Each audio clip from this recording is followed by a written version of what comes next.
The Tennessee Titans have finally done it. The Tennessee Titans win in overtime with a revenge game from Ryan Tannehill. We're going to talk about it and break it all down on a postcast edition of the Locked On Titans podcast. Let's get it. You are Locked On Titans, your daily Tennessee Titans podcast, part of the Locked On Podcast Network, your team every day.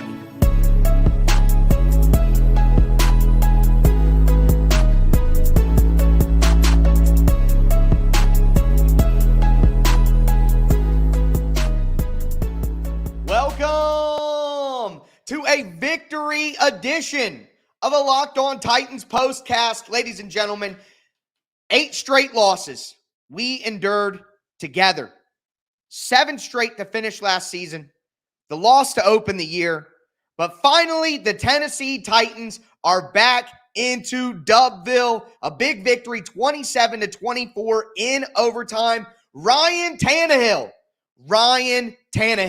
That is all you have to say. We're going to get into everything that happened in this game, my instant reaction. And before we do, though, thank you guys for making the Locked On Titans podcast your first listen each and every day. Remember, Monday through Friday, Tennessee Titans content all year long, always for free.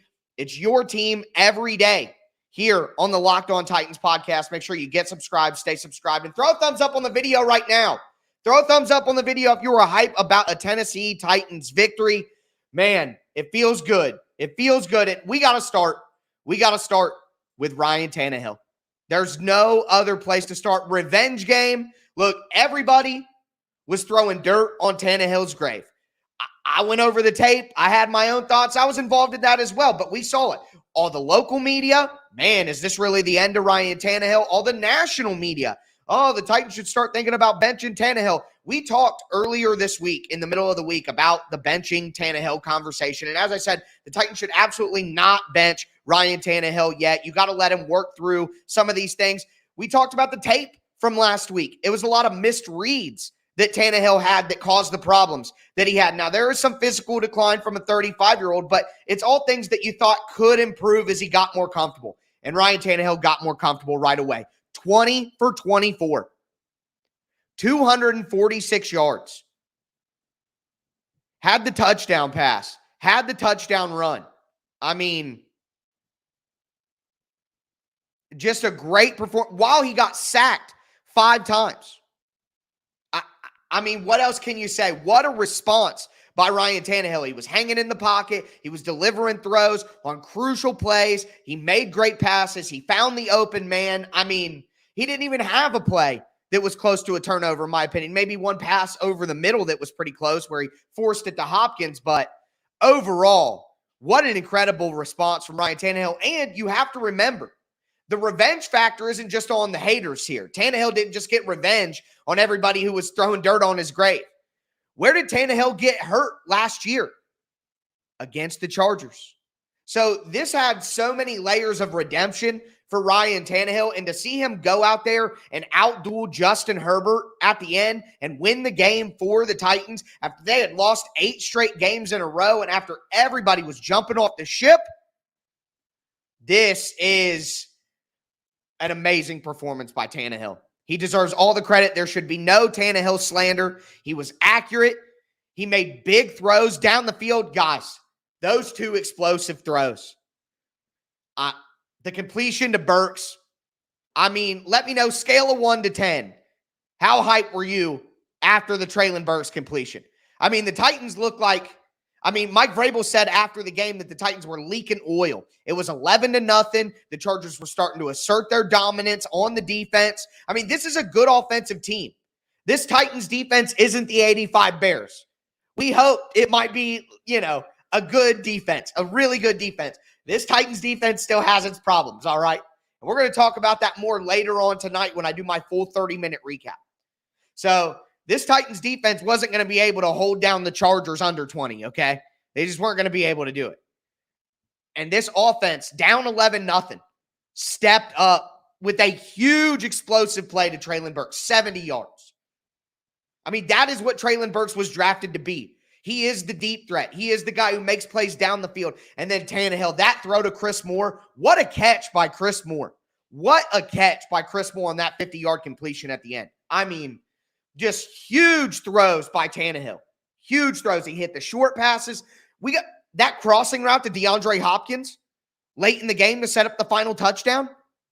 The throw to Nick Westbrook-Ikine on the touch. I mean, incredible job by Ryan Tannehill. Incredible job. What a response. What redemption. What a revenge game for Tannehill. Unbelievable stuff. But we're going to keep breaking down this win. I'm going to do it. This is my instant reaction, my quick, emotional thoughts really coming out of that. We're going to talk a little bit about the defense. I'm going to apologize to Nick Folk. I owe him a personal apology. So I'm going to do that here. But again, want to remind you guys, later on tonight, I'm going to have a full 30-minute recap of this win. I'm going to be talking what happened on offense and defense. We're going to do tighten up and tighten down, going over the good and the bad performances. And spoiler alert, we're doing 2 segments of tighten up because everybody deserves a tighten up from the Titans after getting off an 8-game losing streak. So we are going to dive into all that later tonight in my recap, but want to continue going over these reactions. And like I said, apologize to Nick Folk for a second for my slanderous words after the trade.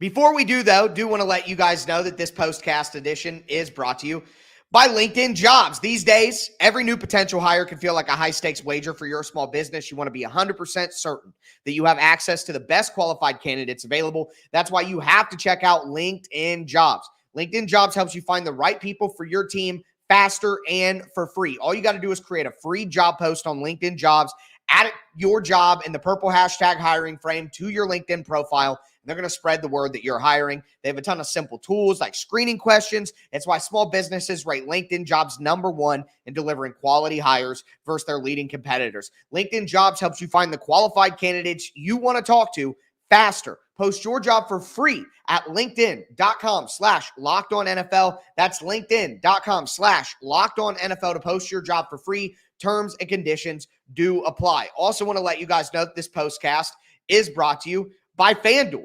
Shout out to FanDuel. Big fan of FanDuel personally.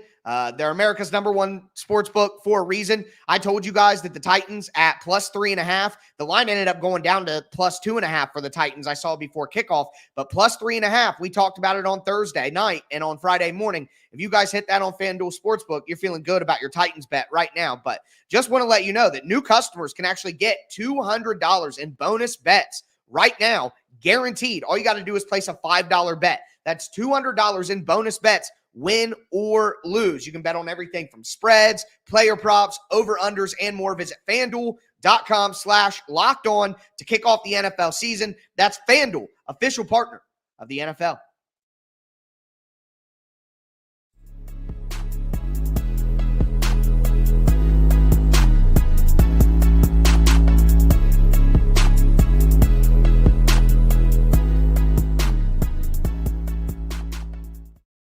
Titans fans, we're going to continue my instant reaction to the Tennessee Titans overtime win over the Los Angeles Chargers 27-24. And look, guys, I didn't do it the first segment. All right, I didn't do it the first segment. I just talked about Tannehill, how great it was, how nice it's to have a win. But I told you the Titans were winning this game. I knew it.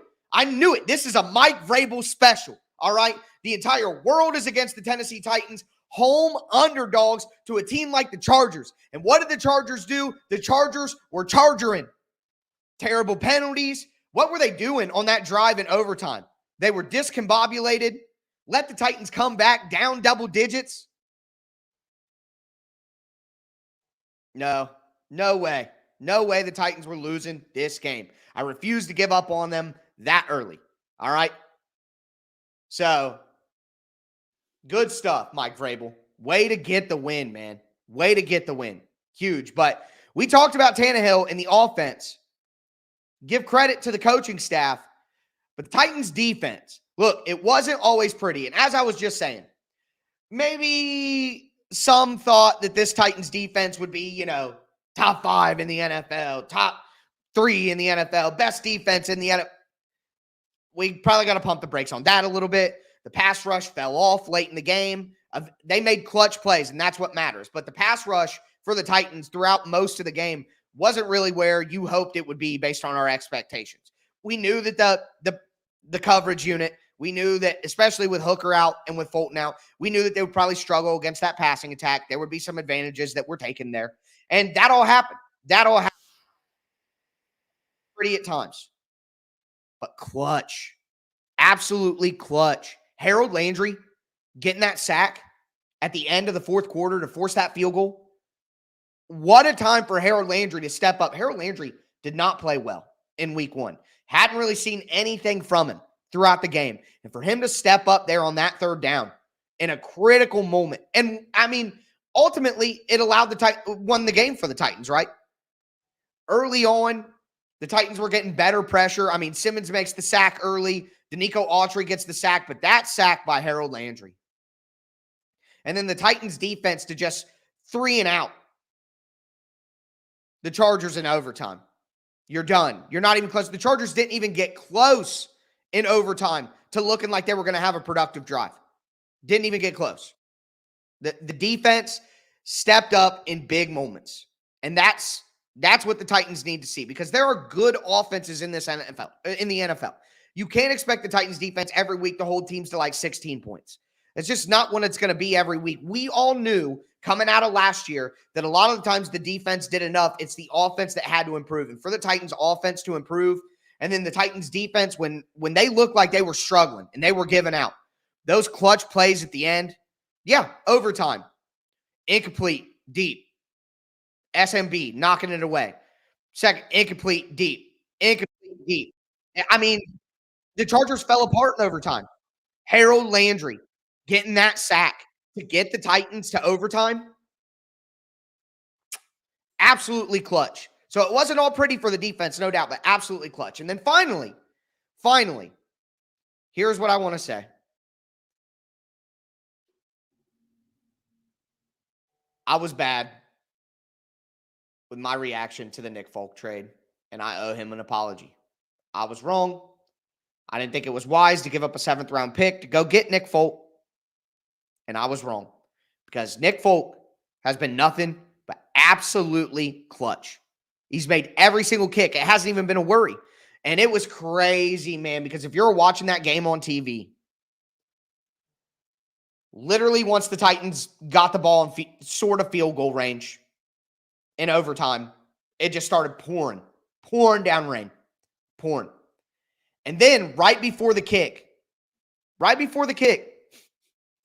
the announcer says, Nick Folk has never missed a kick under 40 yards. It ended up being a 41-yard field goal, so I was a little confused. But anytime you hear an announcer say something like that, anytime you hear that, they never missed, it's a classic broadcaster jinx. And with the rain coming down and Nick Folk being so good for so long, well, at 5 kicks and then made all the extra points and made a field goal early. Like, he had made every kick. So for the announcer to say that, the rain to be pouring down, as a scarred Titans fan, I'm like, oh my God, here it comes. And he drilled it, no doubt. So this is my public and official apology to Nick Folk. It was a good trade, smart move by Rand Carthon. He was worth it. Absolutely. He got the Titans that win. That was a huge kick in the pouring rain, 41 yards out. Just absolutely huge. So shout out to Nick Folk. My apologies, officially submitted. I'm so hyped, man. The Tennessee Titans won, got off the schneid. That's going to do it for my instant reaction, though, guys. That's going to do it for my first thoughts, my emotional reaction to this Titans win. Finally, the drought is over. The Titans win again, and a huge one that they absolutely needed. But I'm going to continue breaking down this win for the Titans. I'm going to talk more about what I saw on offense and defense to start. I'm going to get tighten up and tighten down. So much coming on tonight's full 30-minute recap. So make sure that you tune into that. Get subscribed. Stay subscribed. Throw a thumbs up on the video if you're watching right now as well. Show's always free. All ask for in return is the press of a button. But that is going to do it for me. on this postcast. As always, this is Locked On Titans podcast.